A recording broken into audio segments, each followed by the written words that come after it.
You can follow the latest on the forecast. New at noon. For Mr. Wright. New at noon, the man accused of shooting his supervisor at work was in court today. Police say the suspect brought a gun to the office yesterday at 20 Greenway Plaza and shot his boss in the head and then took off. Authorities arrested him at his apartment hours later. There are new details coming out of court this afternoon, and that's where we find KHOU with the very latest. The man charged with murdering his own work supervisor at Cedar Gate Technologies was very calm in probable cause court earlier this morning. Now, in the hearing, it was stated that a coworker allegedly saw him shoot their supervisor. Yes, sir. All right. Let's go ahead and call your case. Stand up, please. This is 26-year-old Montavious Terrell Wright, a Georgia Southern University graduate with no criminal history and is now accused of killing someone. On top of that, investigators still don't know why. Mr. Wright, as I said, you are charged with the first-degree felony of murder. Houston police believe Wright shot a 48-year-old man at Greenway Plaza yesterday afternoon. This is based on a co-worker eyewitness who claimed he saw the whole thing. The witness stated that he was sitting at his cubicle after lunch when he heard the gunshot. He stated that he looked out of his cubicle and saw Montavious pointing a pistol at the deceased. It was also stated in court that this shooting happened on the 10th floor. He said that he saw Montavious lower the pistol and Montavious told him not to say anything. The witness stated that Montavious ran to the elevator area and then ran down the stairwell. HPD says they searched the building for Wright, and HFD helped clear out the area. This is video of Wright being taken away after officers tracked him down at his apartment complex. And Wright is currently being held on a $500,000 bond at the Harris County Jail. Reporting in downtown Houston, Ugochi Iloka, KHOU 11 News. In other news, police are searching for the gunman accused of shooting and killing a teen driver on the North Loop overnight. This happened before 1 o'clock in the morning in the westbound lanes between Irvington and Fulton Streets. Investigators say someone in a black SUV started firing a gun at them, hitting the passenger side several times. The driver and the passenger, both just 13 years old, were hit. The driver died at the hospital. The other victim is recovering in the hospital. A third teen in the car was not hurt. A man was shot trying to stop what he believed were catalytic converter thieves. This happened around 12:30 this morning on Thousand Oaks Circle in Northwest Houston. Police say the man saw a group of men outside of his pickup truck, so he went to confront them. Then a suspect came out from under the pickup and shot him. We're told that man is okay. HPD is now looking for a gray Dodge Charger. Check out these intense flames. Unit after unit burned last night as the fire spread in an apartment complex on Leonora Drive. That's off of the Gulf Freeway. 20 units in all were impacted. Thankfully, everyone got out safely. Michelle Choi has the latest on the impact.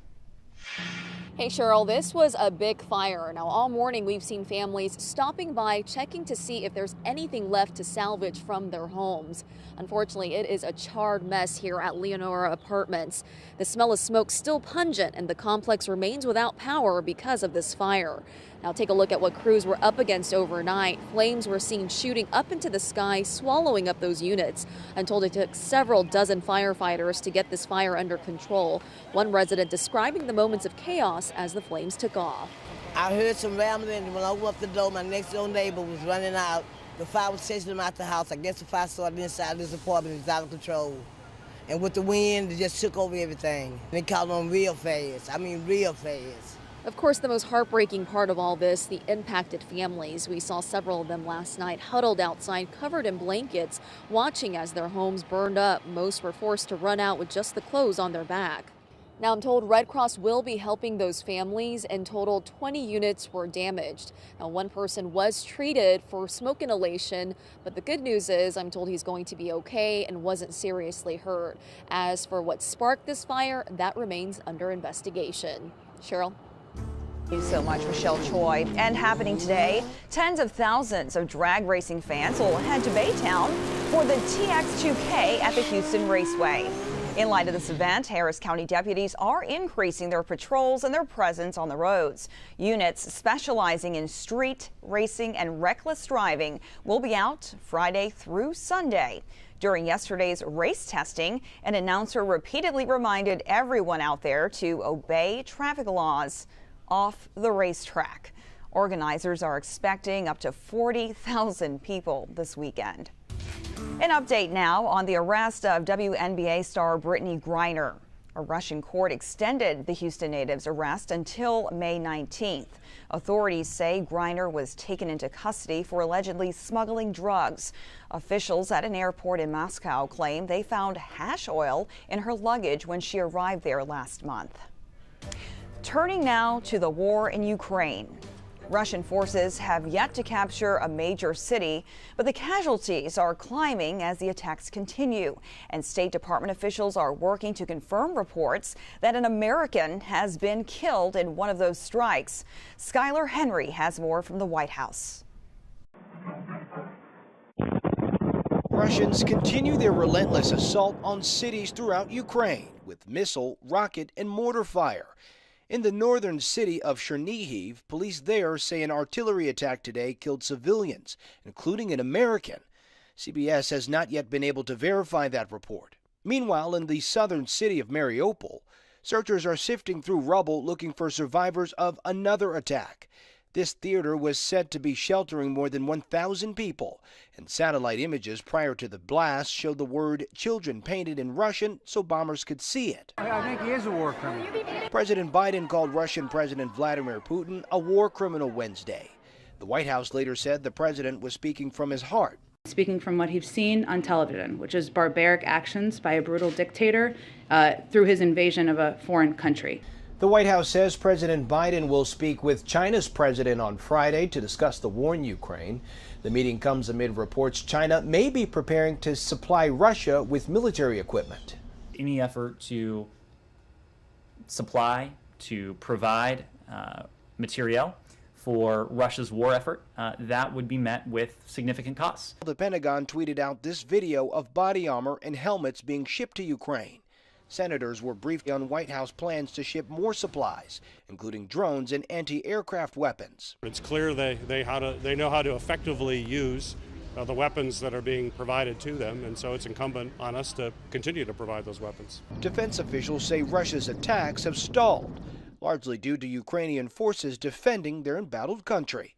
Skylar Henry, CBS News, the White House. We are staying on top of the situation in Ukraine. You can find the very latest information on KHOU.com. Back here at home, U of H is ready to kick off its March Madness run. The Cougs take on UAB in the first round of the NCAA tournament tomorrow night. And they haven't wasted any time getting ready. They hit the court running after arriving in Pittsburgh yesterday. Today, the team will have practice, which is open to the public at PPG Paints Arena. Our Matt Musil is in Pittsburgh and will bring us the latest on the Cougs. Don't forget, we're co-hosting a watch party at Avenida Houston for U of H's Friday night game. Tickets are free at uhcougars.com/tickets. You can bring your own chairs, but leave the food and drinks at home. And a reminder, the games will impact our news programming today and tomorrow. You can watch KHOU 11 News at noon on KHOU.com, the KHOU mobile app, Roku, or Fire TV.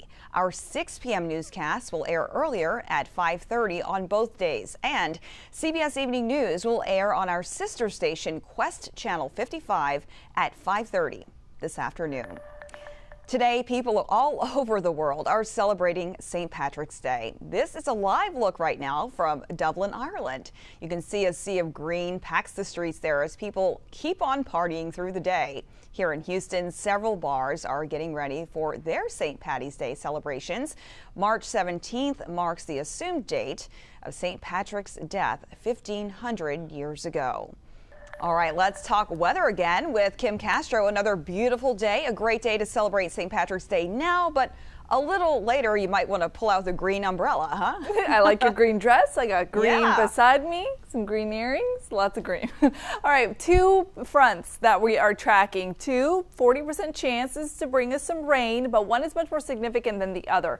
Today's front is more on the weaker end, so we're talking about some moderate showers scattered for the most part. Now, the coming front does have the potential to bring us some severe weather on Monday, and we'll be watching that closely for you. But for now, satellite and radar showing us all the wind particles funneling the moisture from the Gulf. That front is on the move. There it is right there. And with that matching up with the moisture, that's what's giving us that cloud cover that's increasing, and eventually it's going to saturate our atmosphere, and we're going to see those scattered showers mainly starting after the 4 o'clock hour. I'm thinking the best chance to see some of that wet weather will be between 5 to 8 o'clock in the evening. After that, they start to taper, although don't rule out the possibility for a little stray shower if you're headed out the door very early on your Friday morning. By the late morning, we are going to see not only conditions dry up, but the skies start to clear. Plenty of sunshine on tap for tomorrow.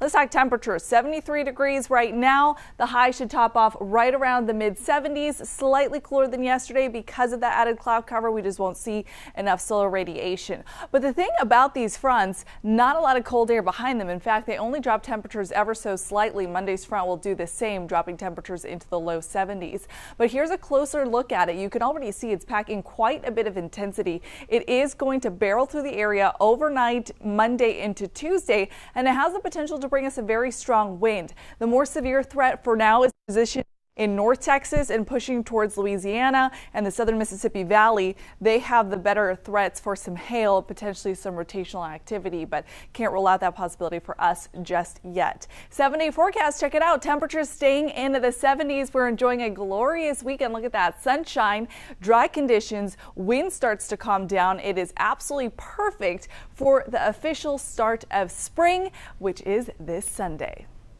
All right, looks good. Thank you so much, Kim. Well, it is that time to celebrate you and all of your big days. First, our shout out goes on to Gary Jackson. He's turning 32 today. That message right there, Gary, from your wife. And happy 38th birthday to Caroline. A special birthday wish from your family. And happy birthday to Gabriela Gonzalez, celebrating her 12th birthday today. And congratulations to this happy couple right there on your screen. David and Tiffany Hill are celebrating their 15th wedding anniversary. Here's to many more.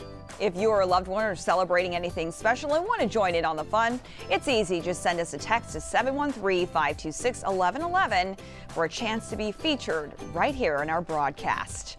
All right, here's what we're working on for the 411. The pink tax is still a very real thing. Why women are paying more for the same products. Plus, our Verify team is looking into a claim that those big blue mail collection boxes are being removed because they were vandalized. That does it for us here at noon. We hope to see you right back here for the 411. For now, enjoy this moment of Zen. Take care.